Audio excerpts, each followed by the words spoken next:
یو سړی دا غواړي چې ما د پاره د نبی کریم صلی الله علیه وسلم شفاعت هغه واجب شي او زه د نبی کریم صلی الله علیه وسلم د شفاعت مستحق وګرځم او په دغه سخت ورځ باندې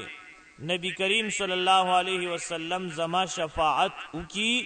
نو هغه د درود او جمعو پورې وزل وي هر جمعه به او کرته وي او ډیر آسان دی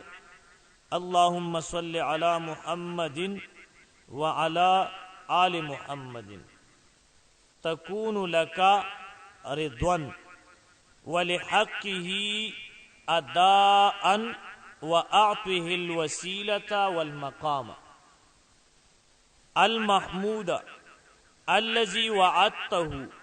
واجزه عنا ما هو أهله واجزه عنا من أفضل ما جزيت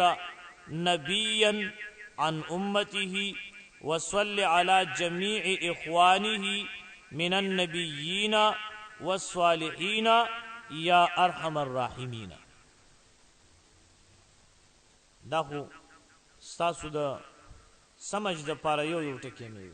روان درود دا شان دی اللهم صل على محمد وعلى آل محمد صلاة تكون لك رضوا ولحقه أداء وأعطه الوسيلة